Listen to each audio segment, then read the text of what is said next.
ಅಂದರೆ ಯತ್ನಾಳದ ಭಾಷಣ ಅಷ್ಟು ದ್ವೇಷ ಇಲ್ಲ ಅನ್ನಂಗಾಯ್ತು. ಇಲ್ಲ ಅಂದ್ರೆ ನಾ ಅವ್ರಿಗೆ ಅಭಿನಂದಿಸ್ತೀನಿ. ಯಾಕಂದ್ರೆ ಒಬ್ಬರೇ ಕಾಂಗ್ರೆಸ್ನಾಗ ತಿಳ್ಕೊಂಡಾರ. ನಮ್ಮ ಜಿಲ್ಲಾ ಉಸ್ತುವಾರಿಗಳಿಗಿಂತ ಹೆಚ್ಚು ತಿಳ್ಕೊಂಡಾರ ಅಂದ್ರೆ ಅವ್ರಿಗೆ ಅಭಿನಂದನೆ. ಪಾಪ ನಮ್ಮ ಜಿಲ್ಲಾ ಉಸ್ತುವಾರಿಗೆ ಭಾಳ ತ್ರಾಸ ಆಗ್ತೈತೆ, ತೊಂದರೆ ಆಗ್ತೈತಿ. ರಾಮಲಿಂಗಾರೆಡ್ಡಿ ಅವರು ಒಬ್ಬ ಅನುಭವಿ, ಒಬ್ಬ ಒಳ್ಳೆಯ ರಾಜಕಾರಣಿ. ಆ ಪಕ್ಷ ಪಂಗಡ ಬೇರೆ, ಅವ್ರು ಅತ್ಯಂತ ಒಬ್ಬ ಹೃದಯವಂತ ರಾಜಕಾರಣಿ.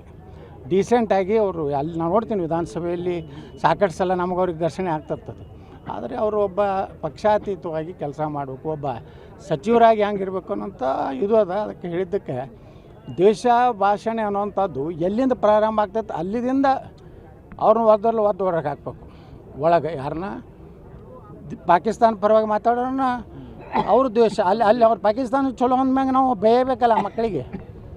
ಭಾಷಣ ಎಲ್ಲಿ ಚಲೋ ಆಗ್ತದೆ? ನಮ್ಮ ದೇಶದ ಅನ್ನ ತಿಂದು ಪಾಕಿಸ್ತಾನ ಪರವಾಗಿ ಮಾತಾಡಿದಾಗ ಭಯೋತ್ಪಾದಕರು ಯಾರು? ಹಿಂದೂಗಳ